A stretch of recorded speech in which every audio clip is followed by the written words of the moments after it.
మంచిదండి ప్రియులారా, ఒక వాక్య భాగాన్ని చదువుకుందాం. యాకోబు పత్రిక 4వ అధ్యాయం 8వ వచనం చదువుకుందాం. దేవుని యొద్దకు రండి, అప్పుడు ఆయన మీ యొద్దకు వచ్చును. పాపులారా, మీ చేతులను శుభ్రం చేసుకొనుడి, దిమనస్కులారా మీ హృదయములను పరిశుద్ధపరచుకొనుడి. ఏం మాట అంటున్నాడు ఈయన? ఎవరికి రాశాడు ఉత్తరం? 1:1 ఉత్తరం ఎవరికి రాశాడండి? లెటర్ ఎవరికే? 2 అడ్రస్ ఎవరికండి? 2 అడ్రస్. 12 గోత్రాలంటే యేసుప్రభు బిడ్డలకే కదా రాసి. మళ్ళీ ఇదేంటి ఉత్తరం ఎలాగంటున్నాడు? పాపులారా అంటే సంఘంలో పాపులు ఉన్నారా?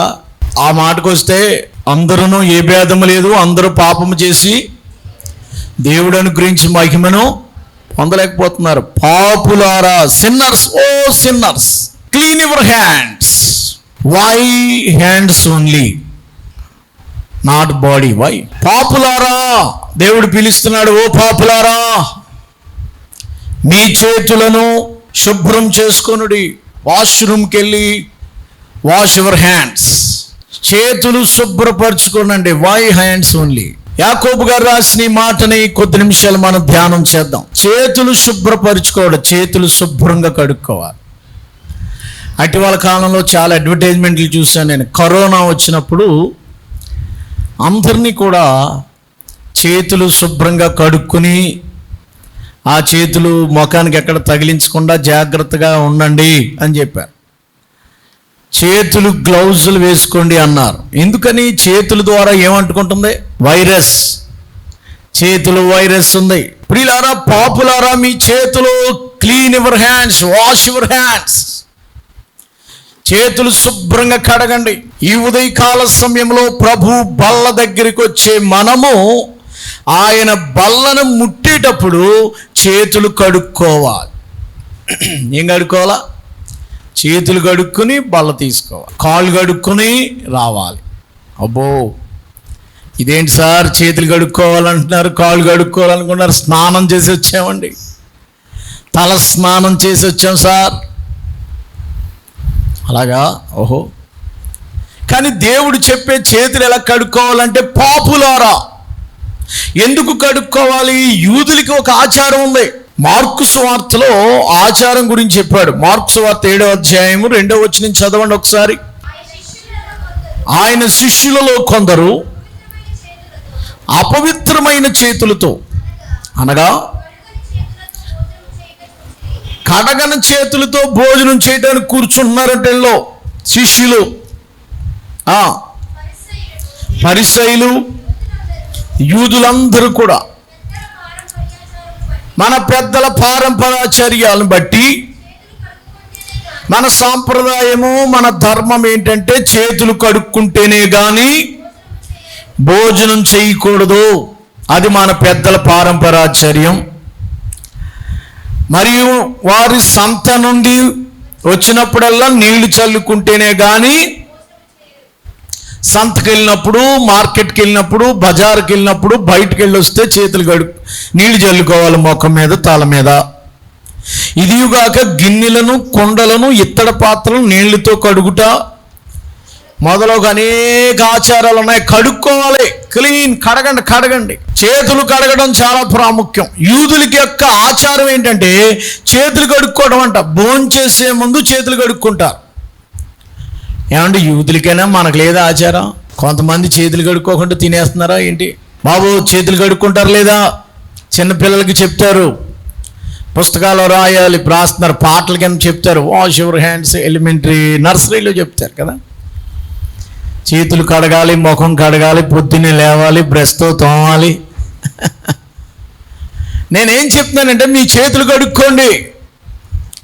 భోంచేసే ముందు మన ఆచారం ఏంటండి? ఏమంటే మనకు ఉందండి అది. యూదులకి మనం దగ్గర సంబంధం, మనం వాళ్ళు ఒకటే.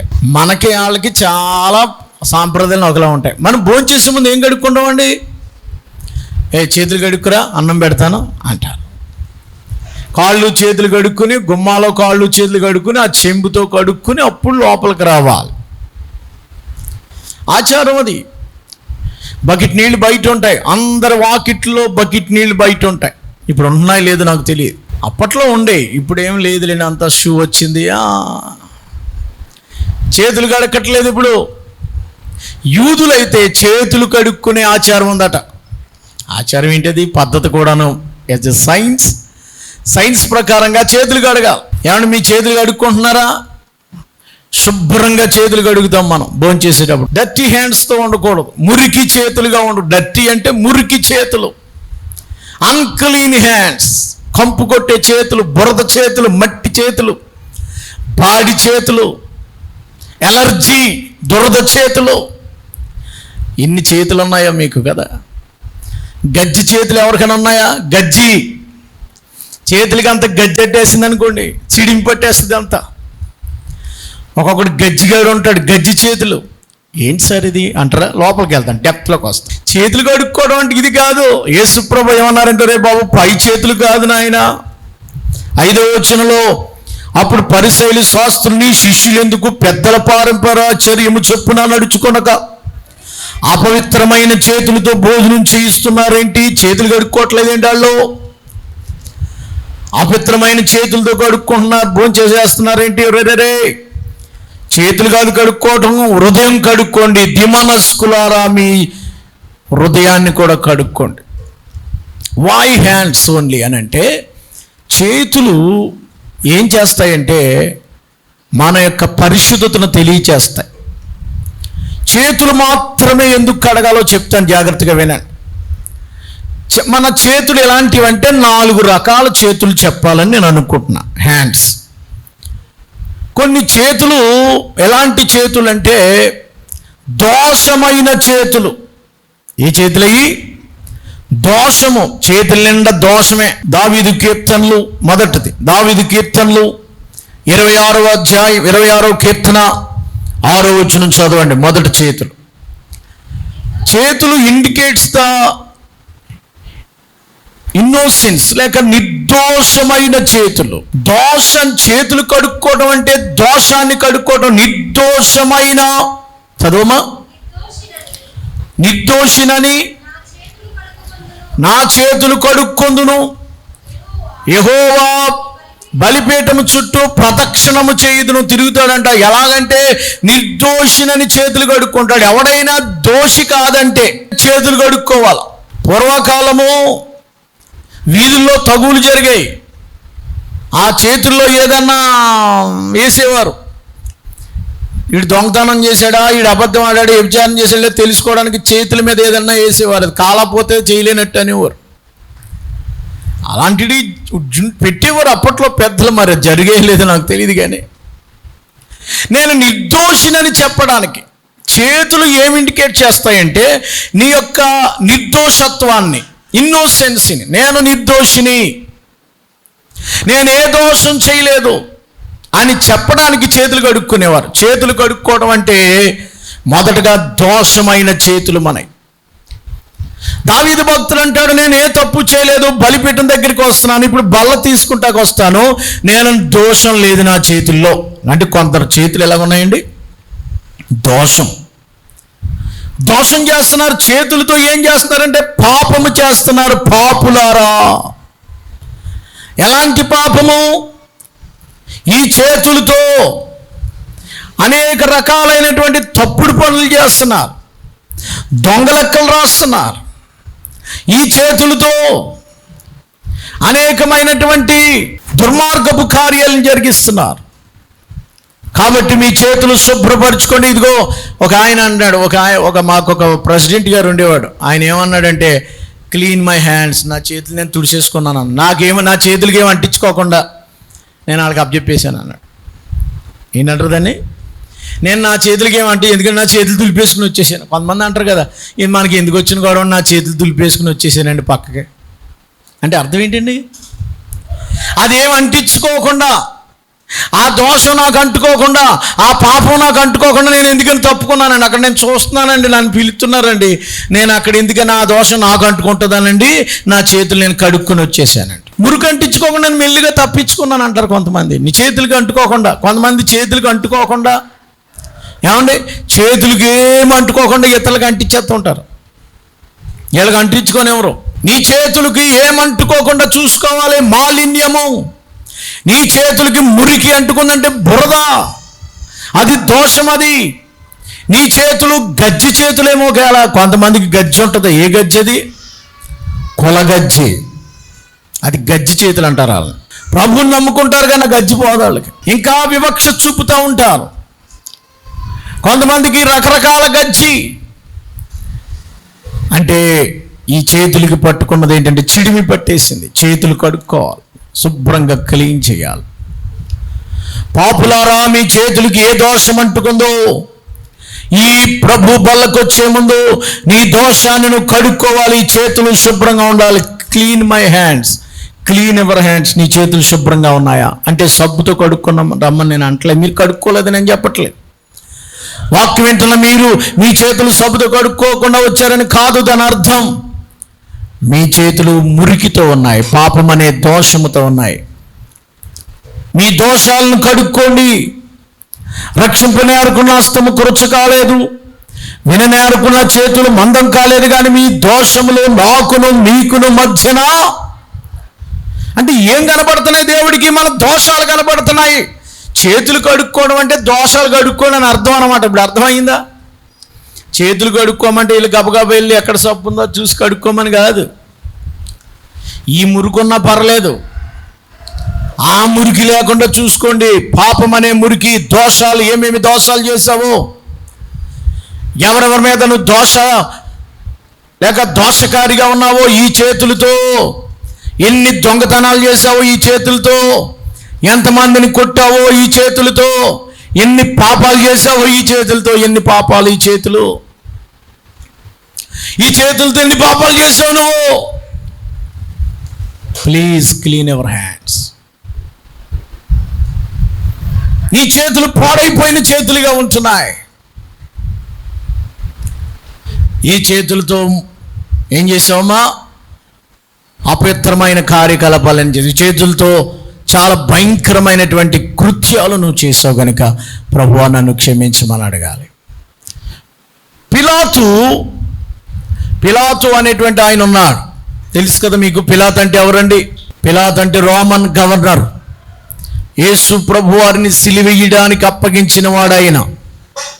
పిలాతు గారి దగ్గరికి యేసు ప్రభుని తీసుకొచ్చారు. వినండి. పిలాతు గారిని యేసు ప్రభు తీసుకొస్తే నువ్వు రాజువా అని అడిగాడు ఆయన. ఎస్, నువ్వన్నట్టే. నువ్వేమన్నా దోషం చేసావా నాకు చెప్పు, నాకేం కనబట్టలేదు. అబ్బాయ్, మీ రాజు ఏ దోషం చేయలేదు కాబట్టి నేను వదిలిపెట్టేస్తున్నాను యేసు ప్రభు వారిని అంటే వాళ్ళు అన్నారు, యేసుని సిలువేయండి, అవసరమైతే బరబ్బాను విడుదల చేయండి. బరబ్బా. ఇక్కడ మీరు చూసినట్లయితే అప్పుడు ఆయన అన్నాడు, నాకు ఏ దోషము కనబడట్లేదు. మత్తయి సువార్త 27వ అధ్యాయములో 12వ వచనములో మీరు చూసినట్లయితే ప్రధాన యాజకులు పెద్దలు ఆయన మీద నేరం మోపినప్పుడు ఆయన ప్రత్యుత్తరం ఇయ్యలేదు. పిలాతు ఎన్నో ఆయన నేరమేమి కనబట్టలేదు నాకు. 20వ వచనం అక్కడ అంటున్నాడు, ప్రధాన యాజకులు పెద్దలు బరబ్బాను విడిపించుటకు అడుగుటకు యేసుని ప్రేరేపించగా జనసమూహం ప్రేరేపించారు. 23వ వచనం, అందుకు అధిపతి ఏ దుష్కార్యము చేసినని అడగగా ఈయన ఏ దుష్కార్యం చేశాడు, ఎందుకు సిలువేయాలంటే ఎవరు మాట్లాడట్లేదు, వేసేయండి. పిలాతు అల్లరి. 24వ వచనం అందరూ చదవాలి. పిలాతు గారు, గవర్నర్ గారు అర్రాలు ఎక్కువ చూచి, అమ్మ ఒకసారి చదవండి ఏముంది అక్కడ. ఈ నీతిమంతుని రక్తమును గూర్చి నేను నిరపరాధిని, మీరే చూసుకోండి అని చెప్పాను. నేను అది చదవమనలేదు. 24వ వచనం, పిలాతు అల్లరి ఎక్కువగుట చూచి ప్రయోజనమేమీ లేదని గ్రహించి నీళ్లు తీసుకుని జనసమూహం ఎదుట, నేనేం మాట్లాడుతానో చేతులు కడుక్కున్నాడు. అది వదిలేసాక ఎందుకు వచ్చేసాం. ఇదిగో ఇక్కడ ఏముందంటే చేతులు. నీళ్లు తెమ్మన్నాడు పిలాతు గారు, చేతులు కడిగేసుకున్నాడు. ఇదిగో యేసు ప్రభు వారిని సిలువేసిన పాపం నా మీదకి రాకుండా చేతులు కడిగేసుకున్నాడు. అంటే పూర్వకాలం చేతులు కడుక్కున్నారు. పళ్ళుని తెమ్మన్నాడు గవర్నర్ గారు, వాటర్ తెచ్చారు. ఇదిగో మీరు సిలువేయమంటున్నారు కాబట్టి యేసు ప్రభు నిరపరాధి, ఆయన రక్తం నా మీద నా పిల్లల మీద రాకుండా ఉండాలి. ఈ తెల్లవారుజామున మా భార్యకి కూడా కల వచ్చిందంట, యేసు ప్రభు వారు దేవుడని, కాబట్టి నేను సిలువేయను, మీరేయమంటున్నారు కాబట్టి యాజ్ ఏ జడ్జిగా మరి సుప్రీంకోర్టు లేకపోతే గవర్నర్గా, న్యాయమూర్తిగా నేను చేతులు కడిగేసుకుని ఈ దోషం నా మీద ఉండకూడదు. చూడండి ఏమంటున్నాడంటే ఆయన. మళ్ళీ చదువుతారా? 24 వచ్చిన అర్థమవుతుంది మీకు. 24 వచ్చిన మళ్ళీ చదవండి. ప్రయోజనం లేదని గ్రహించి నీళ్లు తీసుకుని జనసమూహం ఎదుట చేతులు కడిగేసుకున్నాడు. నిరాపరాధి యొక్క రక్తాన్ని బట్టి మీరే చూసుకోండి, నాకు సంబంధం లేదు. చేతులు కడుక్కోవడం అంటే ఆ దోషం అతని మీదకి రాదని అర్థం. పాత నిబంధనలో ఉంది అది. పిలాతే కాదు, బైబిల్లో కూడా ఉంది. ఎవరైనా చేతులు కడుక్కున్నారంటే వాళ్ళ మీద దోషం లేదని అర్థం. యేసు ప్రభు వారు దోషం మీద రాకుండా ఉండాలంటే చేతులు కడిగేసుకోవాలి. నిర్దోషం అయితే నీ చేతులు కడుక్కోవటం అంటే మొట్టమొదటి ఏంటి తెలియజేస్తుందంటే, నువ్వు నిర్దోషిగా ఉన్నావా లేదా దోషిగా ఉన్నావా? ఏమేమి దోషాలు ఉన్నాయి ప్రభు దగ్గర ఒప్పుకున్నావా? ద్వితీయోపదేశకాండములో 21వ అధ్యాయం 6వ వచనంలో ఎవడైనా ఏదైనా అతని మీద నేరం మోపినప్పుడు, ద్వితీయోపదేశకాండము 21వ అధ్యాయం 6వ వచనంలో, పాత నిబంధనలో ఉండేది ఈ సిస్టం. ద్వితీయోపదేశకాండము 21వ అధ్యాయం 6వ వచనం. ఆ ఊరి పెద్దలందరూ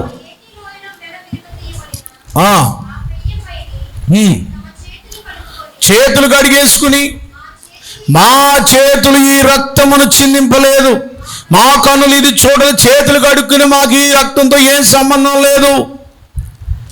ఇదిగో యెహోవా విమోచించిన ఈ జనమైన ఇశ్రాయేలు నిమిత్తం ప్రాయశ్చిత్తము కలుగనిమ్ము. నీ జనమైన ఇశ్రాయేలు నిర్దోషి యొక్క ప్రాణము తీసిన దోషం మా మీద మోపవద్దని. నిర్దోషి అయిన వాళ్ళు, దోషం పరిహరించు నిర్దోషి అయిన వాళ్ళు చేతులు కడుక్కోవాలట. అది పాత నిబంధనలో ఉంది. దేవునికి స్తోత్రం చెప్పండి. జస్ట్ రిఫరెన్స్ ఇస్తున్నాను అంతే మీకు. ఇప్పుడు చెప్పండి, చేతులు కడుక్కోవడం అంటే ఏంటి? దోషం లేకుండా ఉండటం. అయ్యా మీ చేతులు దోషంతో కూడుకుని వచ్చినాయా ఈవేళ బల తీసుకోవడానికి? ఈ వారంలో ఎన్ని దోష కార్యాలు చేశాయి, ఎన్ని దేవునికి విరుద్ధమైన పనులు చేశాయి నీ చేతులు, ఎన్ని దొంగతనాలు చేశాయి నీ చేతులు. ఈ చేతులతో ఎంత భయంకరమైనటువంటి పనులు చేసి వచ్చావు నువ్వు. నీ చేతులు కడుక్కో అంటే నీ దోషమును కడుక్కో, దాని అర్థం అది. నీ దోషాన్ని ఒప్పుకో. నీ దోషాన్ని యేసు ప్రభు దగ్గర ఒప్పుకుంటే నీ క్షమించే దేవుడు. నిర్దోషమైన చేతులు. ఏ చేతులు కావాలి మనకి చెప్పండి? ఏ చేతులు? యెహోవా సన్నిధిలో నిలబడిన వాడు ఎవడు? దావీదు కీర్తనలు 24వ కీర్తన 4వ వచనం. 24వ కీర్తన 4వ వచనంలో దేవుని మందిరంలో పరిశుద్ధాలయంలోకి వచ్చేవాడు ఎవరు ఉంటారండి? దేవుని మందిరంలో నిర్దోషమైన చేతులు కలిగినోడే. ఎవరమ్మా? నిర్దోషమైన చేతులను. దేవుని సన్నిధిలో బల్ల దగ్గరికి వచ్చేవాడు ఎలా ఉండాలంటే నిర్దోషమైన చేతులతో రావాలా. నీ చేతులు పాడైపోయినాయేమో, జాగ్రత్త. మొదటగా నిర్దోషమైన చేతులతో బల్ల తీసుకోవాలి. అంటే దోషం లేని చేతులు. దావీదు అన్నట్టుగా మన చేతులు కడుక్కోవాలి. ఎలా కడుక్కోవాలో చెప్తాం. ఏ సబ్బు వాడాలో అది కూడా బైబిల్లో రాశాడు. ఓకే, ఇది మొదటిది. దోషం చేతులు మీ క్లీన్ చేసుకోండి. రెండవది ఏంటంటే, మన చేతులు ఎలా ఉన్నాయంటండి, కొంతమంది చేతులు బ్లడ్, చేతుల నిండా రక్తమే, ఎర్రగా ఉన్నాయి చేతులు. ఈ చేతులు బ్లడ్ అయిపోతాయి ఈ చేతులు. యెషయా గ్రంథం 1వ అధ్యాయం 15వ వచనం. మీరు మీ చేతులు చాపినప్పుడు నేను మిమ్మల్ని చూడక నా కళ్ళు కప్పేసుకుంటాను అన్నాడు దేవుడు. మీరు ప్రార్థన చేసి చేతులు చాపుతారు. మన వాళ్ళు ఎలా పడుతున్నారండి? చేతులు ఇలాగేనండి, చేతులు ఎడతారు కదా ఇలా, ప్రభువా అని అడిగినప్పుడు నేను కళ్ళు మూసుకుంటా అన్నాడు దేవుడు. ఎందుకని? చూడు బాబు, ఎందుకమ్మా? మీ చేతులు ఎలా కనబడుతున్నాయి? రక్తముతో నిండుకొని ఉన్నాయి మీ చేతులు. రక్తం. మీ చేతులు ఎలా కనబడుతున్నాయి? మీ చేతులు రక్తముతో నిండి ఉన్నవి. మిమ్మను కడుక్కొనుడి, శుద్ధి చేసుకొనుడి. మీరు బహుగా ప్రార్థన చేసినని వినను. మీ చేతులు రక్తముతో నిండుకొని మిమ్మల్ని కడుక్కొని, మీ చేతులు రక్తపు చేతులు, రక్తపు మరకలు, రక్తం అంటుకున్నాయి చేతులకి. అంటే అన్యాయమైన చేతులు, అన్యాయమైనటువంటి తీర్పు, దుష్క్రియలు చేసిన చేతులు. కింద చదువుకోండి. కింద చదువుకున్న చేతులు ఎలాంటివి అమ్మ? చదువు తర్వాత వచ్చినాము. మీ దుష్క్రియలు నాకు కనబడకుండా వాటిని తొలగించుకునుడి, కీడు చేయటమా అని మేలు చేర్చుకునుడి, న్యాయము జాగ్రత్తగా విచారించుడి, హింసించబడు వానిని. అన్యాయం జరుగుతుంది అక్కడ, తండ్రి లేని వారికి న్యాయం చేయండి, విధవరాల పక్షముగా వాదించండి, రండి మన వివాదము తీర్చుకుందాము. కెంపు వలె ఎర్రనవైనటువంటి రక్తం వలె ఎర్రనమైన మీ పాపాలు నేను తెలుపుగా చేస్తాను అంటున్నాడు దేవుడు. ఎర్ర అయిపోయినాయి మన పాపాలు అంటే దోషం చేశాయి. రెండవది ఎవరినో మర్డర్ చేసినేమో నీ చేతులు, ఎవరినో అప్పగించాయి, అన్యాయం ఎవరితో దోచుకుంది నీ చేతులు. సార్ నేను ఎవరిని ఏం చేయలేదంటావేమో, ఈ చేతులతో ఎవరికో నువ్వు దుష్కార్యాలు చేసావు, ఎవరికో నువ్వు హాని తలపెట్టావు, అది ఎవరికో నీ చేయెత్తి వారిని తిట్టావు, కోపగించావు. కోపపడితేనే నరహత్య చేసినట్టు అన్నాడు. నేను ఎవరిని చేశానంటే నువ్వు కోపపడితేనే. మత్తయి సువార్త 5వ అధ్యాయంలో 23వ వచనంలో మీరు కోపపడినప్పుడే మీరు నరహత్య చేశారన్నాడు దేవుడు. సహోదరుని ద్రోహి అంటేనే మీరు నరహత్య చేసినట్టు అన్నాడు. చాలామంది చేతులు ఎలాగున్నాయంటే దేవునికి స్తోత్రం చెప్దామండి, హల్లెలూయా. మీ చేతులు ఎలాగున్నాయండి? మొదటి చేతులు ఎలాగండి? దోషమైన చేతులు. రెండో చేతులు ఎలా ఉన్నాయంటమ్మా? రక్తముతో కూడుకున్న చేతులు, అంటే ఇనిక్విటీ, అన్యాయపు చేతులు. ఇతరులు దోచుకుంటున్నారు, ఇతరుల మీద దౌర్జన్యంగా వెళ్ళిపోతున్నారు. రోడ్డు మీద వెళ్తున్న వాళ్ళని కత్తులతో మనం చూస్తున్నాం, పొడి చేస్తున్నారు. అన్యాయం చేతులు ఇవి. అన్యాయంగా గొడవలు పెడుతున్నారు, అన్యాయంగా దెబ్బలాట్లాడుతున్నారు, అన్యాయంగా పరాయి దరిద్రుడి యొక్క పొలాలను దోచుకుంటున్నారు, దరిద్రుడి యొక్క భూములు దోచుకుంటున్నారు. అన్యాయం జరుగుతుంది చాలా చోట్ల. అంటే రక్తముతో చాలామంది బాధపడుతున్నారంటే నీ చేతులు రక్తంతో నిండుకున్నాయి. ఈ చేతులకి ఎన్ని మరకలు ఉన్నాయో. నీ చేతులు క్లీన్గా ఉన్నాయా? నీ చేతులకి రక్తం ఉందా? మొదటగా ఉన్న చేతులు ఏంటంటే దోషపు చేతులు. రెండో చేతులు ఏంటమ్మా? అన్యాయం, రక్తంతో నిండి ఉన్నాయంటే అన్యాయము. అక్కడ దుష్క్రియలు జరుగుతున్నాయంట. పేదవాడు తండ్రి లేని వాళ్ళని దోచుకుంటున్నారట. అక్కడ కీడు జరుగుతుందంట. అక్కడ యెషయా గ్రంథంలో ఏం జరుగుతుందండి? అక్కడ కీడు చేయటం అని మేలు చేయడు, మీ దుష్క్రియలు తొలగించుకుని న్యాయము జాగ్రత్తగా విచారించండి, అక్కడ హింసించు అని విడిపించండి. చాలామంది హింసించబడుతున్నారు, చాలామంది నలిగిపోతున్నారు. అన్యాయము నీ కుటుంబంలో ఏలుతుంది. అన్యాయంగా నీ భార్యని కొడుతున్నావు, అన్యాయంగా నీ భర్తను హింసిస్తున్నావు, అన్యాయంగా పక్కవారి మీదకి వెళ్తున్నావు. నువ్వు దేవుని బిడ్డలు ఇలాంటి పనులు చేయకూడదు. మీ చేతులు శుభ్రపరచుకొని మీరు పాపులారా, మీ చేతులు ఇందుకు ఉన్నాయి? పొరుగువాని సొమ్ము మీరు ఎందుకు ఆశిస్తున్నారు? పొరుగువారి మీదకి ఎందుకు మీరు దౌర్జన్యంగా వెళుతున్నారు? పొర్లి పొర్లి పారుతుంది కరుణా నది, కల్వారిలో యేసు స్వామి రుధిరామాదే, రుధిరామాదే, రుధిరామాదే, రుధిరామాదే, రుధిరామాదే, రుధిరామాదే, రుధిరామాదే, రుధిరామాదే, రుధిరామాదే. పొర్లి పొర్లి పారుతుంది కరుణా నది, కల్వారిలో యేసు స్వామి. చిమ్మె చిమ్మె దైవ గొర్రె పిల్ల రక్తము, పిల్ల రక్తము, గొర్రె పిల్ల రక్తము, రమ్ము రమ్ము ఉచితము ఈ ముక్తి మోక్షము, రమ్ము రమ్ము ఉచితము ఈ ముక్తి మోక్షము, మోక్షము ముక్తి, మోక్షము ముక్తి, మోక్షము ముక్తి, మోక్షము ముక్తి, మోక్షము ముక్తి, మోక్షము ముక్తి, మోక్షము ముక్తి. పొర్లి పొర్లి పారుతుంది కరుణా నది, కల్వారిలో యేసు స్వామి రుధిరామాదే. పొర్లి పొర్లి పారుతుంది కరుణా నది, రుధిరామాదే.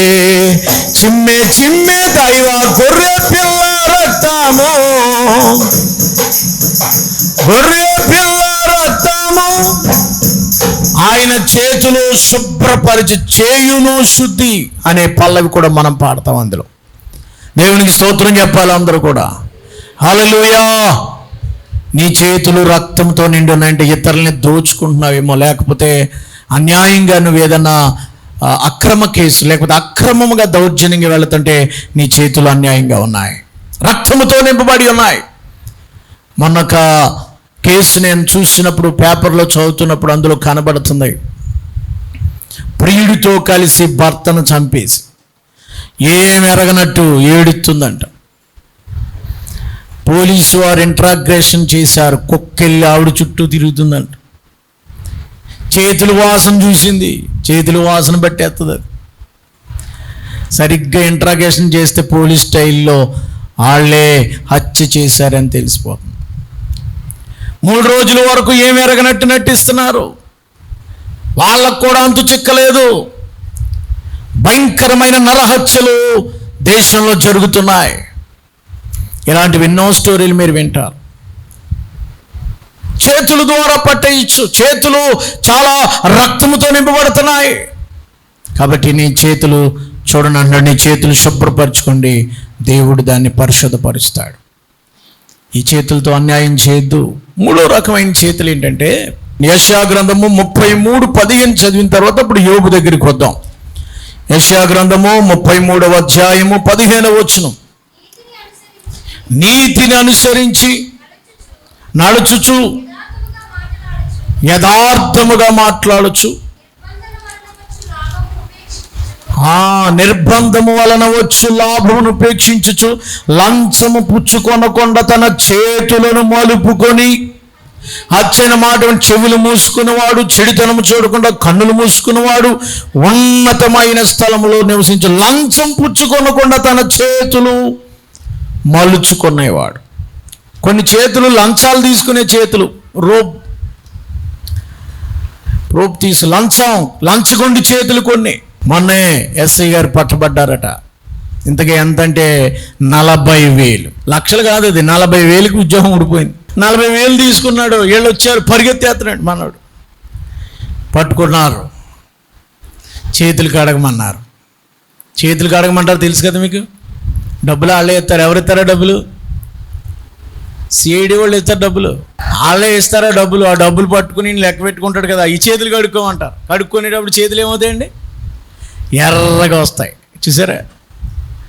ఎందుకంటే డబ్బులకి రాస్తారు పౌడరు. మనకు తెలియదు, మనకి ఇచ్చాడు కదా లంచం అనే బాంబు, చాలా రుచిగా ఉంటుంది లంచం. బల్ల కింద చేతులు రుచిగా ఉంటాయి. లంచాలు తీసుకునేటువంటి ఆఫీసర్లు, నౌకరు దగ్గర నుండి ప్రతి ఉద్యోగి లంచగొండితనంలో వెళ్ళిపోతున్నారు. బైబిల్ గ్రంథం చెప్తుంది, లంచగొండి దేవుని రాజ్యానికి వారసుడు కాడు.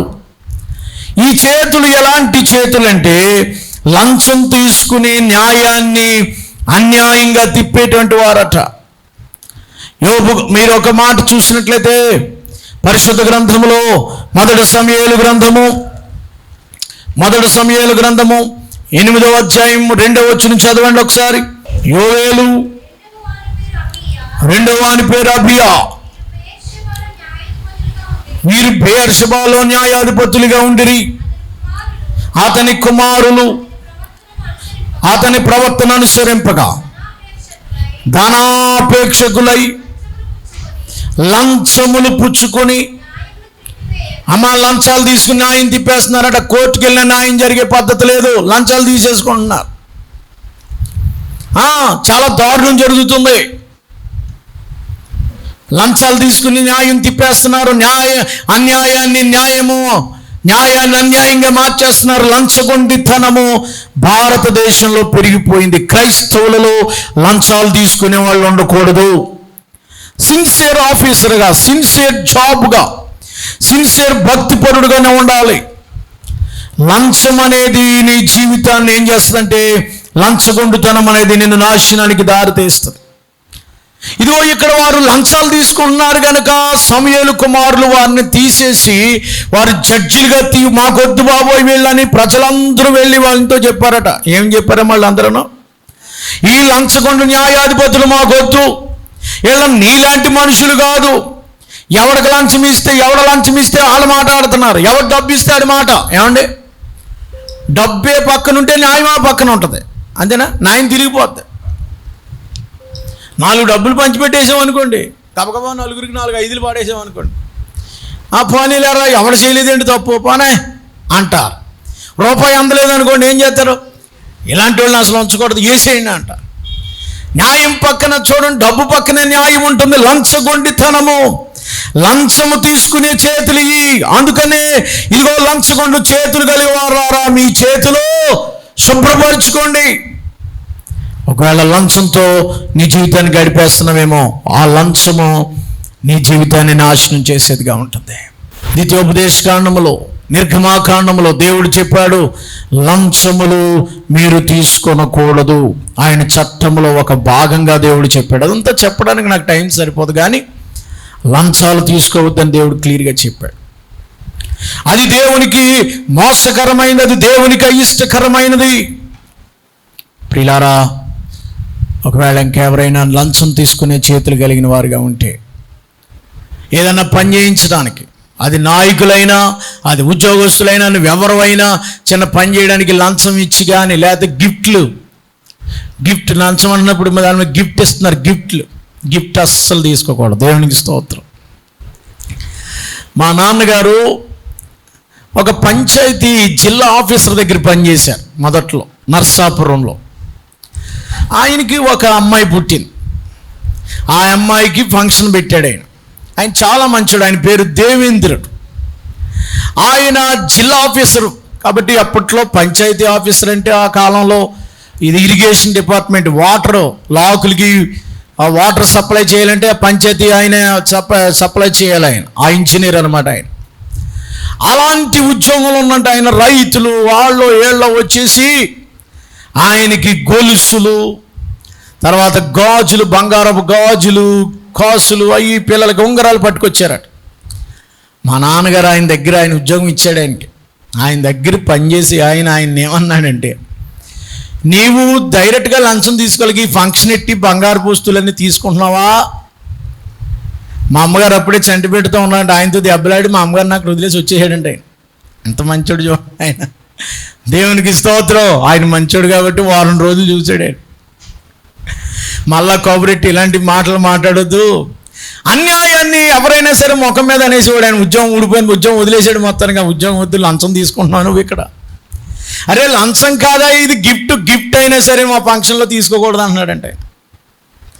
ఎంత న్యాయంగా ఉండాలో చూడండి. దేవుని వాక్యం చెప్తుంది, లంచగొండితనము దేవునికి అసహ్యమైందని బైబిల్లో రాయబడి ఉంటుంది. ప్రభునందు ప్రియులారా, చివరి చేతులు ఎలా ఉంటాడో మీకు చెప్పి నేను ముగించేస్తాను. దేవుని బల్ల దగ్గరికి వచ్చేటప్పుడు నీ చేతులు శుభ్రపరుచుకుని రావాలా. అపవిత్రమైన చేతులతో నువ్వు రాకూడదు. పరిశుద్ధ గ్రంథంలో చూడండి, 1 తిమోతికి రాసిన పత్రిక 2వ అధ్యాయం 8వ వచనం. 1 తిమోతికి రాసిన పత్రిక 2వ అధ్యాయం 8వ వచనం. అక్కడ ఏదో రాశాడు. 1 తిమోతికి రాసిన పత్రిక 2వ అధ్యాయం 8వ వచనం. ప్రతి స్థలమందును పురుషులు కోపము, సంశయమాని పవిత్రమైన చేతులెత్తి ప్రార్థన చేయాలి. ఏమండో ప్రార్థన చేసే వాళ్ళు ఏ చేతులు ఎత్తాలంటండి? పురుషులారా, పురుషులకి రాశాడు ముఖ్యంగా ఇది. అంటే స్త్రీలు మేము పక్కనెట్టాడు అనుకోకుండా, మీరు కూడా అందరికీ రాశాడు. ఏం చేశాడు? ప్రార్థన చేసేవాళ్ళు ఏ చేతులు ఎత్తాలట? చేతులు ఎత్తి సరిపోదు. ఇలాగా ఏం చేతులు ఎత్తాలండి? చదవండి, ఏ చేతులు ఉన్నాయి అక్కడ? మైకులు చెప్పమ్మా, ఏ చేతులు?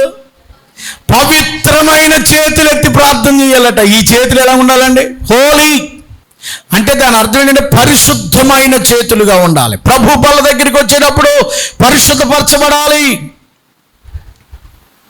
ప్రియ దేవుని బిడ్డలారా, మన చేతులు అపవిత్రమైన చేతులుగా ఉన్నాయి.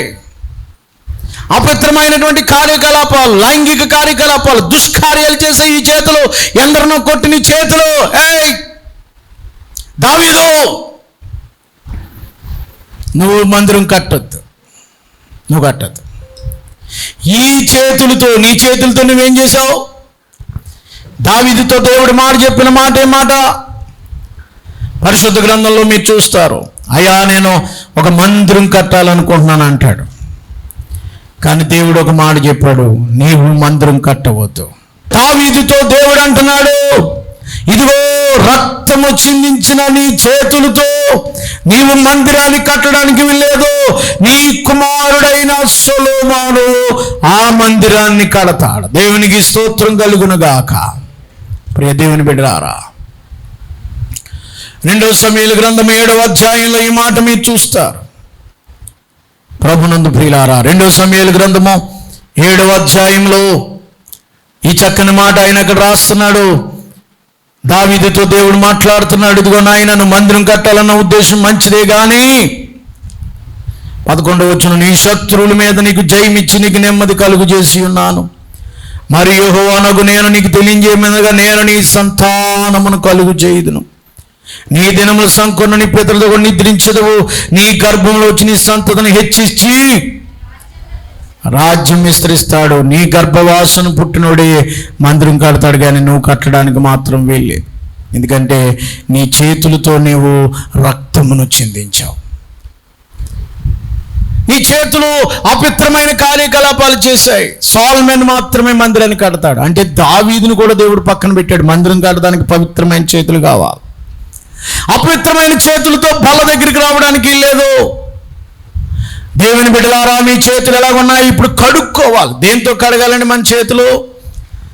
యోబు గ్రంథము 9వ అధ్యాయం 30వ వచనములో, యోబు గ్రంథము 9వ అధ్యాయం 30వ వచనం చదవండి.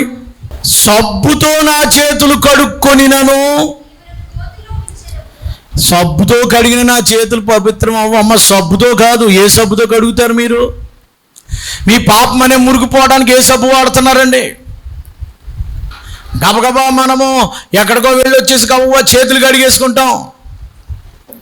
దావీదు బెత్షెబతో పాపం చేసి వచ్చి స్నానం చేసేసాడు, పోలేదు. అందుకని అంటాడు, హేమముతో హిస్సోపుతో నన్ను కడుగుము. దేంతో కడగాలో తెలుసా? మనం దేంతో కడుక్కోవాలంటే పరిశుద్ధ గ్రంథంలో 1 యోహాను పత్రిక 1 అధ్యాయం 7వ వచనం ఏం రాయబడి ఉందండి అక్కడ? అయితే ఆయన వెలుగులో ఉన్న ప్రకారము నలిచిన ఎడల యుందుము, అప్పుడు ఆయన కుమారుడైన యేసు రక్తము ప్రతి పాపము నుండి సమస్త దుర్నీతి నుండి మనలను, అమ్మా ఏది మనల్ని పవిత్ర, ఏ సబ్బు వాడాలి? యేసు రక్తం మాత్రమే మన చేతులు శుభ్రంగా పరుస్తుంది. యేసు రక్తము చేత మనం కడగబడాలి. నీ కొరకు 2024 సంవత్సరాల క్రితం నువ్వు చేతులతో చేసిన పాపానికి యేసు ప్రభువారి చేతుల్లో ఏం కొట్టారు? ఆయన చేతుల్లో ఏం తగిలినాయండి? ఈ చేతులతో దుర్మార్గాలు చేసావు, ఈ చేతులతో ఎంతోమంది లెంపకాయలు కొట్టావు, ఈ చేతులతో ఎంతోమందిని దూషించావు, ఈ చేతులతో ఎంతోమందిని అన్యాయంగా హింసించావు, ఈ చేతులతో ఎన్నో అపవిత్రమైన కార్యకలాపాలు చేసినందుకు ఈ చేతిలో నీకు పడవలసిన మేకు నేలు ఎవరి చేతిలో పడింది? యేసు చేతిలో కళ్ళును దిగి రక్తం కారింది. యేసు ప్రభువారు నీ కొరకు చేతుల్లో గాయాలు పొందారు. ఆ రక్తము చేత నువ్వు కడగబడాలి. దేవునికి స్తోత్రం. యేసు రక్తమే నిన్ను పరిశుద్ధపరుస్తుంది. ప్రతి పాపము నుండి సమస్త దుర్నీతి నుండి మనల్ని ఎలా చేస్తుందమ్మా? పవిత్రులుగా చేస్తుంది యేసు రక్తం మాత్రమే. నీ పాపాన్ని కడుక్కున్నావా? ఏ రక్తం అది? నిర్దోషమైన నిష్కలంకమైన 1 పేతురు పత్రిక 1వ అధ్యాయం 22వ వచనం. 1 పేతురు పత్రిక 1వ అధ్యాయము 19వ వచనం చదవమ్మా. అమూల్యమైన రక్తము చేత, అనగా నిర్దోషమును నిష్కలంకమైన క్రీస్తు రక్తము చేత మనం విమోచించబడ్డాం. నిర్దోషమైన రక్తం యేసు రక్తం. నీ రక్తం అపవిత్రం, నీ చేతులు అపవిత్రంగా ఉన్నాయేమో, యేసు రక్తంతో నీ చేతులు కడుక్కోవాలి. ప్రభువా నా చేతులు క్లీన్గా ఉన్నాయా? నీ చేతులు నిరపరాధిని చంపని చేతులుగా ఉన్నాయా? 15వ కీర్తనలో ఉంటుంది.